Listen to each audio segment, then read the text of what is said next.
To link, edit, and transport SVG files, you'll need Cartoon Animator version 5.33 and Affinity Designer 2 that is installed using the MSI exe file.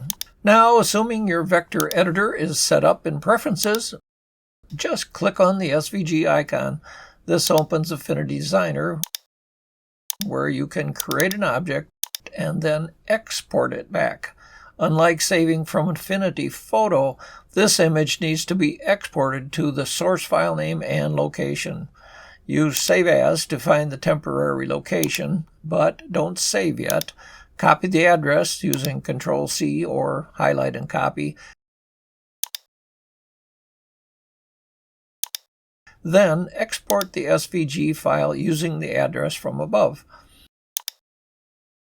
Press Ctrl-V to paste the address. Note, copy and paste may require cleaning up the address. And next, select the source file you edited to save. The image is transported to Cartoon Animator for editing. This tutorial just provides a little more on the mouse click details on this setup and export.